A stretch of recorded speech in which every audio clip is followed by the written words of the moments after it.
نو د قرآن ترجمه او تفسیر حواله سره به تاسو ته بیانات کیږي. نن درته ابتدایي او څو خبرې عرض کوم. عزتمندو، د دین علم حاصل کول په هر مسلمان باندې فرض دي. طلب العلم فریضة على كل مسلم او مسلمه او کما قال. د دین علم حاصلول په هر مسلمان ښځه نر باندې فرض دي. او زمونږ په دین کې د ټولو نه اهم سیز هغه قرآن پاک دی او د الله کتاب دی.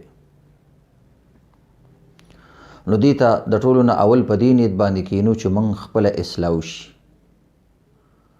او دویم نمبر د زموږ د علم او د قرآن ترویج وشي، او صحیح علم او صحیح دین خلکو ته ورسی. او صحیح دین بغیر د قرآن نه پیژاندل او بغیر د قرآن نه زده کول دا ناممکنه دي. یو حدیث پاک کې راځي فإن هذا القرآن سبب طرفه بيد الله وطرفه بأيديكم فتمسكوا به فإنكم لن تضلوا ولن تهلكوا بعده أبدا. و دا قرآن چې کوم دی د دې مثال د یو رسی دی، او د دې یو طرف د الله طرف ته دی او د دې رسی بل طرف مخلوق طرف ته او تاسو طرف ته دی. نو یو ستاسو لاس کې دی، یو د الله طرف ته دی. نو تاسو په دې رسی باندې کلکې منګولې ولګوئ، نو تاسو به الله ته ورسیږئ. او که چېرته تاسو دا باندې منګولې ونه لګولې، نو تاسو به ګمراه شئ او تاسو به هلاک شئ. نو قرآن پورې نښتل پکار دي. دغه رنګې قرآن ته چې څوک شا راواړئ، قرآن پاک کې راځي ومن اعرض عن ذکری فإن له معیشة ضنکا. څوک چې زما د دین د قرآن نه ذکر نه قرآن نه اعراض وکړي، شا راواړئ، الله رب العزت وایي موږ د دوی معیشت خرابو. ګوره نن د معیشت څومره قحطي حالات راغلی دي، دکانونه بازارونه دا ټول سیزونه بند دي. د دې آیت کریمې نه یو وجه یو سبب دا معلومیږي چې قرآن ته خلک شا راواړئ. نو انشاءالله د قرآن درسونه شروع شو، تاسو به اوس وګورئ مختلف اطرافو ته مختلف علماء کرام او مختلفو طرزونو سره اوس به حالات ورځ په ورځ باندې ښه کېږي، ځکه قرآن ته رجوع راله، الله ته رجوع راله. او الله وایي چې کوم انسان قرآن ته رجوع نه کوي د قیامت پر ورځ ونحشره یوم القیامة اعما، د قیامت پر ورځ به ړوند هم راپاسوم، معیشت به هم خرابوم، دنیا کې به هم دا معیشت به خرابي، او آخرت کې به هم ړوند راپاسوم. قال رب لم حشرتنی اعما وقد كنت بصیرا.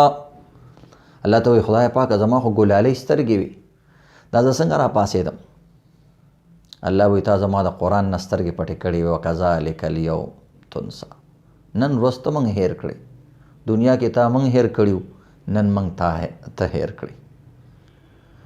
نو عزتمندو، الله نه دي هیرول پکار، د الله کتاب نه دي هیرول پکار. دې حوالې سره دا درسونه چلیږي او دا قرآن ترغیبونه چلیږي.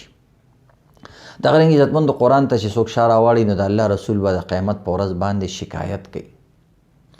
وقال الرسول يا رب إن قومي اتخذوا هذا القرآن محجورا. دا الله رسول به د قیامت پر ورځ الله ته ګیلې کوي چې خدای پاکه دا فلانې فلانې دا قوم دوی ستا کتاب ته شا راړولې وه او ستا قرآن یې پرېغوستی و. پرېغوستل مختلف قسمونه دي. یو دا د تلاوت انسان پرېږدي، عمل پې پرېږدي، قانون پې د دې مطابق نه جوړوي، دا ټول په پرېغوستلو کې راځي عزتمند. او پرېغوستل دې ته ویلی کېږي عزتمند نور څیزونه ډېر انسان ګوري او قرآن کم ګوري. تاسو وګورئ نن سبا یو فضا جوړه شوې ده، کتابونه د واقعاتو کتابونه، د قصو کتابونه، دغه رنګې د خپلو مشرانو آپ بیتیانې، حالات، سوانح، فضائل، شعرونه، د کتابونه ډېر کتل کېږي. قرآن پاک ته هغسې رجوع نشته. بیاناتو کې هم د دې کمی محسوسیږي، د قرآن آیاتونه کمی پکې. نو د دې وجې نه عزتمندو قرآن ته ډېره توجه پکار ده. او اصل علم هم قرآن دی. قرآن کې خپله بیان شوي دي او په احادیثو کې هم ذکر شوي دي چې کوم انسان ته د قرآن علم حاصل شو هغه ته هر څه حاصل شو.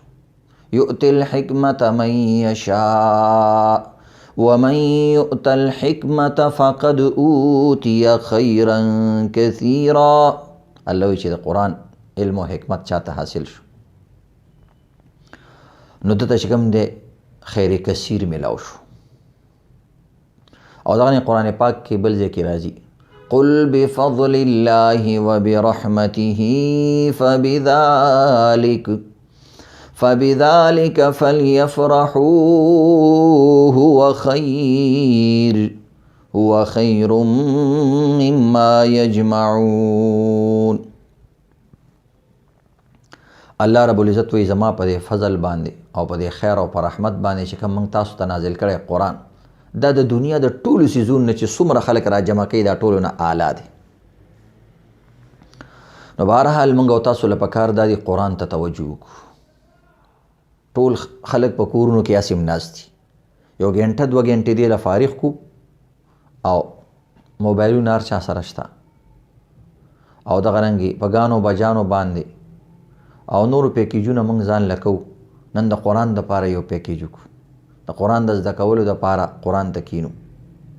د موبایل دا سیسټم چې کوم دی خپل کمپیوټر سره کنیکټ کو او دغه نسې رنګې LCD LED وغیره د ټولو څیزونو باندې دا موږ کنیکټ کو. ټول ماشومان کینو د قرآن نه فایده والو.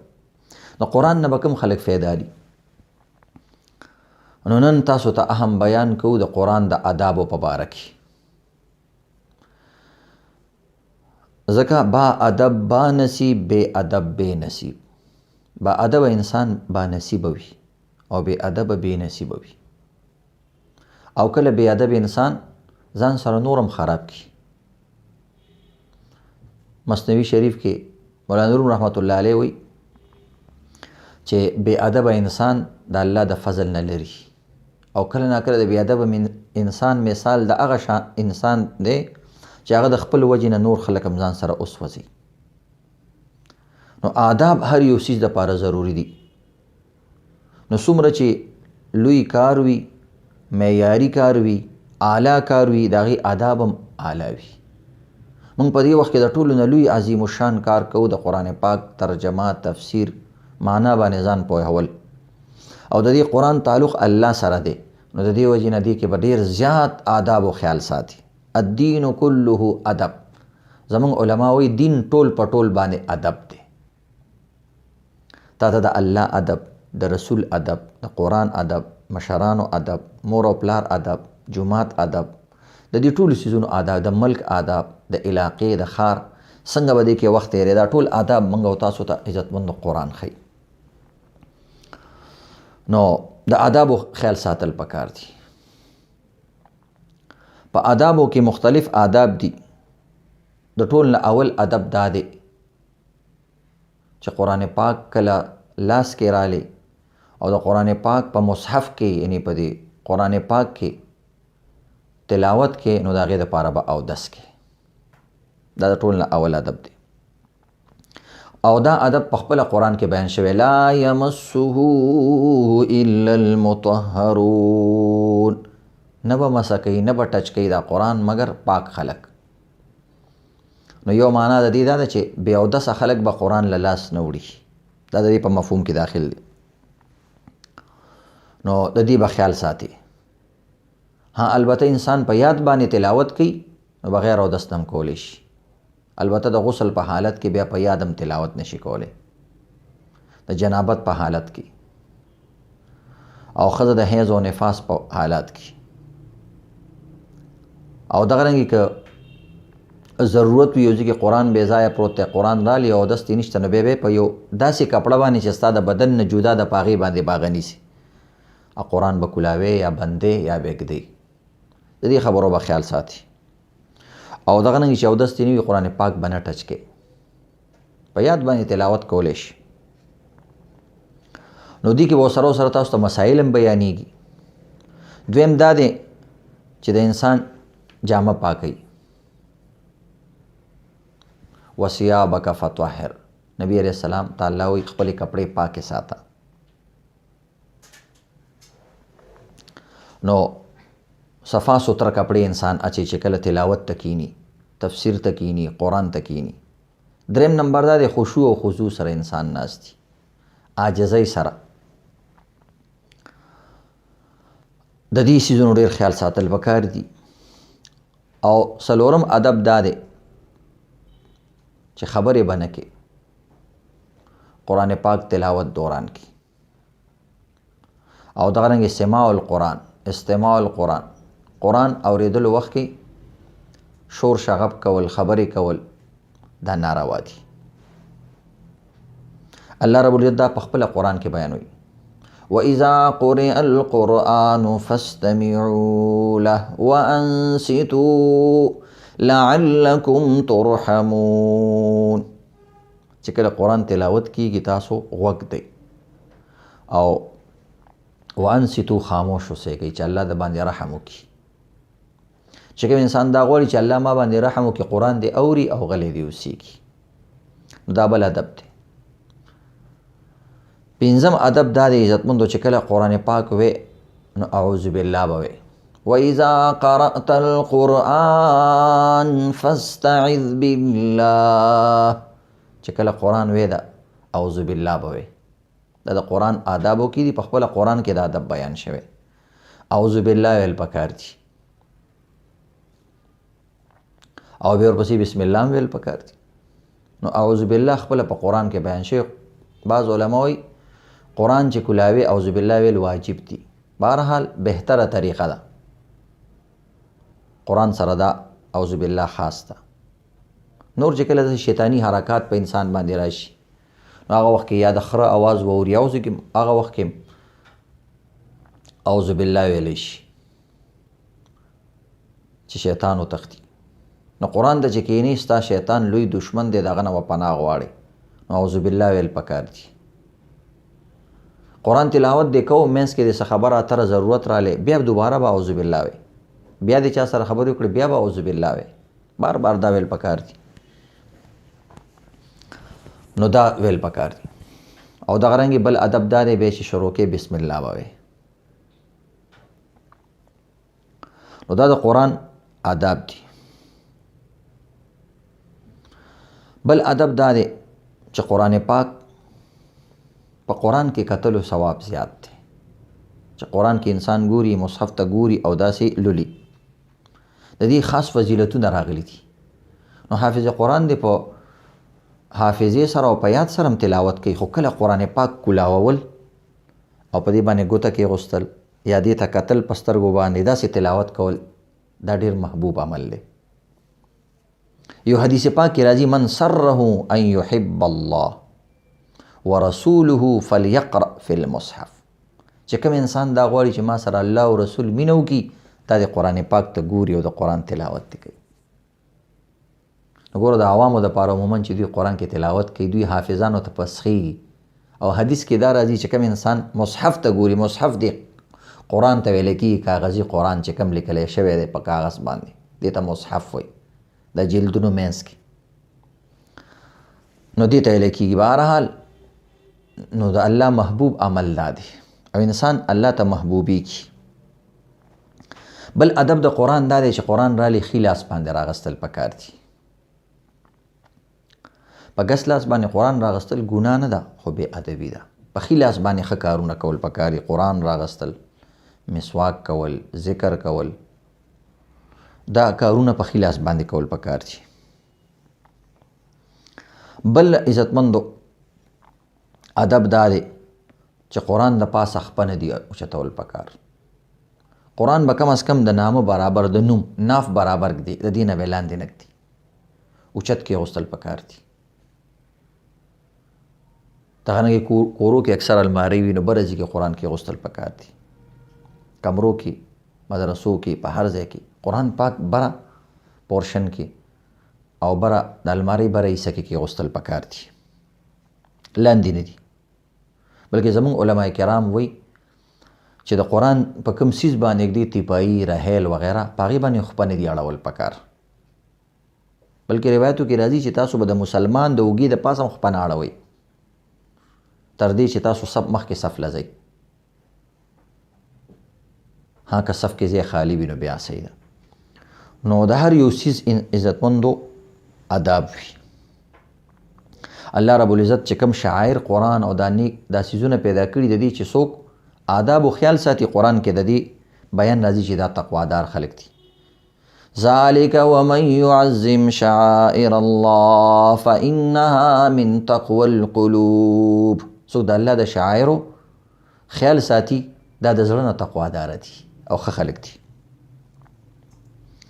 بل ادب دا د عزتمندو د قرآن پاک چې قرآن پاک نه به تکیه نه جوړي. نو د دې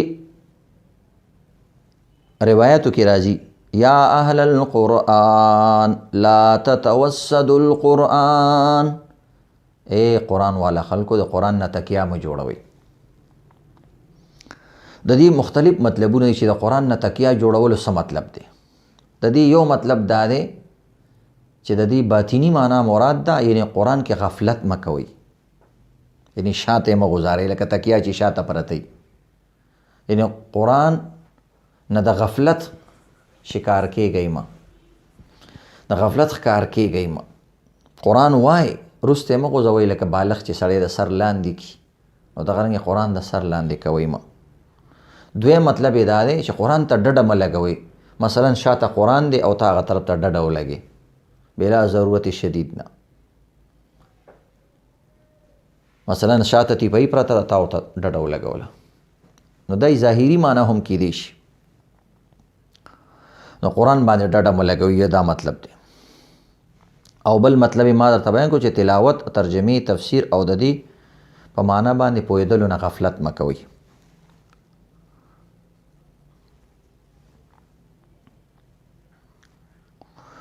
نو دا د قرآن پاک آداب دي عزتمندو.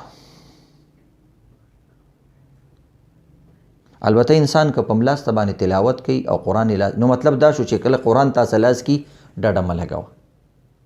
یو خدای سړی بیمار دی، ضرورت دی، کمزوری دی، ستړی شو، خیر دی، خو قرآن به بیا هم اوچت نیسي. البته په یاد چې انسان تلاوت کوي نو په ملاس ته هم کولی شي، په ولاړه هم کولی شي، په ناست هم کولی شي. خدا د قرآن پاک د مصحف آداب دي. نور هر حال کې تلاوت کول پکاري. بعض عوام دا وایي چې وده کېږي د شپې سملی نو تلاوت به نه کوې. نه، هر حال کې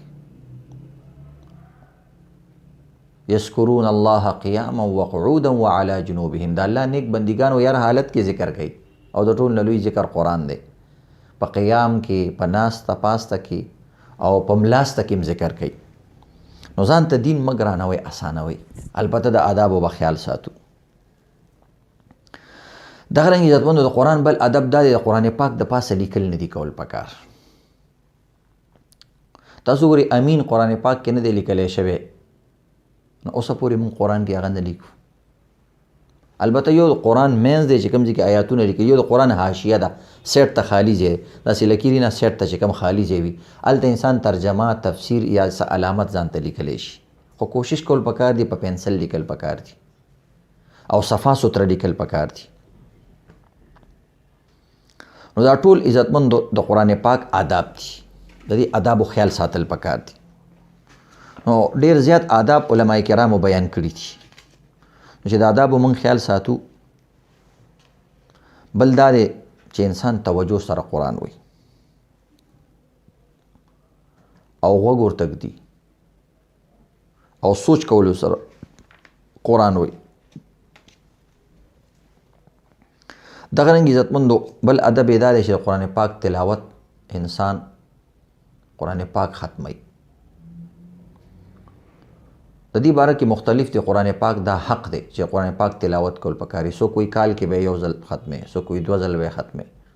بعض علماء کرام وایي چې قرآن پاک و منزله دی نو یو هفته کې ختمول پکاري. بعض علماء کرام وایي چې 10 سپارې دي نو په 10 ورځو کې ختمول پکار دي. ځکه یو روایت کې راځي عبدالله ابن عمر رضی الله تعالی عنہ فرمایي چې قرآن پاک په 2 ورځو کې ختموي او دې نه زیات یې مه کوئ.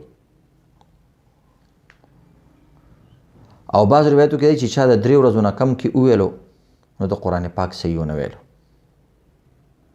نو بهرحال عزتمندو قرآن پاک بعضو روایتو کې راځي چې بعض صحابه کرام په 1 رکعت کې هم ختم کړی دی او په 1 قیام کې هم ختم کړی دی، په 2 رکعتونو کې هم ویلی دی. ترتیل سره او صحیح طریقې سره که انسان ویلی شي نو بیا کولی شي. عام روټین سره عام حالاتو کې موږ له د امام اعظم رحمت الله علیه قول ډیر مفید دی. وایي چې کوم انسان په کال کې 1 ځل یا 2 ځل قرآن په تلاوت سره وویلو د قرآن حق ادا کو. نو عزتمندو د دې خیال ساتل پکار دي، قرآن دغه حد ته رسول پکار دي. بل د قرآن ادب دا دی چې کله قرآن لیکي نو خوش خط پې لیکي. قرآن آیات چېرته لیکي، لفظ د قرآن لیکي، خوش خط پې لیکي. بل د قرآن پاک ادب دا دی چې کله قرآن ته وی ورتل القرآن ترتیلا، ای جود القرآن تجویدا، تجوید سره به وی د حروف د ح خ سین شین ثا د دې څیزونو خیال ساتل دا ادب دي. عوامو دپاره چې اوس څنګه ویلی شي هغسې دی وی، خو د ټیک کولو کوشش دی کوي. نو دا د قرآن پاک عزتمندو آداب دي. بل دا دی عزتمندو چې قرآن پاک انسان وی نو الله ته چې کوم دی الحاح او زاری کوي او جړغون کی آواز کې ویل پکار دي. صحابه کرامو به مونځ کې نبی علیہ السلام به مونځ کې جړل قرآن پاک تلاوت سره. که جړا نه ورځي د جړا شکل جوړول پکار دي. بل ادب د قرآن پاک دا د عزتمندو چې خوش الحانۍ سره ویل پکار دي، خوش اوازۍ سره. قرآن نه دا دی روایتو کې راځي چې تاسو قرآن زینت سره ښکلي اوازونو سره وایي. قرآن خوش اوازۍ سره. یو سړی وایي زما اواز ښایسته نه دی نو څه به کوي؟ یعنې ته چې څومره اواز خپل طرف نه خوږ جوړولی شي هغه شان خوږ جوړ که قرآن وایه. هر انسان خپل حده پورې اواز خوږ وي هغه کول پکار دي، کوشش کول پکار دي. لکه که ستاسو خیلی موږ چې کله عام خبرې کوو یو شان کوو، خو چې کله یو لوی افسر له لاړ شو یا داسې لوی محفل کې جرګې ته لاړ شو نو خپل آواز صفا کو، ښکلی انداز کې و، مالګه الایچي څوک وخوري، صفا کی آواز. دغه رنګې چې قرآن پاک وی نو اهتمام سره، انسان خوش اوازۍ سره. ځکه روایتو کې راځي چې الله رب العزت د بنده د ټولو نه زیات عمل چې الله ورته توجه کوي هغه قرآن پاک دی چې الله ورته زیات توجه کوي. او بعضو روایتو کې راځي چې الله رب العزت د یو بنده قرآن دومره شوق سره اوري لکه تاسو چې د یو سندرغاړي سندره څنګه اوري د هغې نه زیات شوق سره الله د قرآن پاک تلاوت کوونکي تلاوت اوري او توجه ورته کوي. نو دې وجې نه خپل حده پورې عزتمندو د دې څیزونو ډېر خیال ساتل پکار دي. بل د دې قرآن پاک چې انسان وی اوسط آواز سره وی، درمیانه آواز سره، خصوصا چې کله نور خلک وي مونځ کوي، څوک کاروبار کې مشغول وي، داسې نورو کارونو کې مشغولي، درمیانه آواز سره. حضرت عمر رضی الله تعالی عنہ په تیز آواز سره تلاوت کو، ابو بکر رضی الله تعالی عنہ ډېر په مزه کو، نبی علیہ الصلوۃ والسلام درمیانه ته راوست، ابو بکر رضی الله تعالی عنہ ته لږ تیز کوه، عمر ته لږ په مزه کوه. نو اعتدال سره قرآن ویل پکاري، حالاتو مطابق. چې څوک نشته کمره کې ځان سره تیز تلاوت کوي، ځکه تیز تلاوت، جهري تلاوت او ذکر د انسان په زړه باندې ډېر اثر کوي. انسان غوږونه اوري او خپل آواز سره د انسان شوق زیاتېږي. نو کله جهري تلاوت اول اورېدل هم پکار دي، تلاوت کیسټ کې، سی ډي کې، موبایل کې اورېدل هم پکار دي، ډېر اثر کوي په انسان باندې. او دغه نه خپل هم کله تیز آواز سره ویل پکار دي. لکه خلک ټپو والا ټپې چې کوم دي ځان سره وي، ګانو والا ځان سره ګانې وي، بې اختیاره دا لکان ګوره په لګې وي، هینډ فري غوږ کې ورکړي وي او ګډېږي ورسره. موږ د رب کائنات قرآن چې کوم دی وایو نو زمزمو سره، خوش اوازۍ سره او شوق سره. او کله تیز آواز سره چې زموږ غوږونه خپله اوري، خو عموما متوسط او درمیانه آواز سره ویل پکار دي. نبی علیہ السلام به خپله د صحابه کرامو قرآن اوریدلو. ابو موسی اشعری رضی الله تعالی عنہ آواز ډیر مزیدار و. یو ځل تلاوت کول نبی علیہ الصلوۃ والسلام ورته غوږ کېغوستو، وایې اورېدلو. بیا وروسته چې هغه خبر شو چې نبی علیہ السلام یې اوري، نبی علیہ الصلوۃ والسلام ورته وفرمایل اے ابو موسی، تعالی خو الله رب العزت د داود علیہ السلام په شان آواز درکړی دی. هغه ورته عرض وکړو یا رسول الله که ما ته پته وی چې تاسو یې اورئ ما پکې نورم خوږوالی پیدا کړی وی. نو بهرحال د دې څیزونو خیال ساتل پکار دي عزتمنو. قرآن پاک تلاوت دوران کې کله سړي ته څه کار راپېښه شي قرآن پاک بند کړي او لاړ شي کارو کې کار کولی شي انسان. خوراک څښاک ضرورت راپېښ شو او دسمات یو څیز بل څیز کولی شي. بل د قرآن پاک اداب دا دی چې کله قرآن پاک ختم کو انسان هغې نه پس مستحب دا دی چې دعا وکړي. ټول کور والا راجمع کړي، خلک راجمع کړي او دعا وکړي، ځکه د قرآن په مجلس کې دعاګانې قبلیږي. نو بهرحال دا یو موضوع درته بیان شوه د قرآن د آدابو په سلسله کې. نو د آدابو ډېر زیات خیال ساتل پکار دي. وړوکي ادب د وجې نه انسان اعلی مرتبو ته ورسي. صحابه کرامو د قرآن ادب کړی دی. قرآن ښکلول هم جایز دي، انسان قرآن راولي ښکلي کړي، کله نه کله سترګو سره لګول، سره لګول. قرآن ته کتل هم ثواب دی، د قرآن اورېدل هم ثواب دی، د قرآن لوستل هم ثواب دی. نو د دې څیزونو خیال ساتل پکار دي.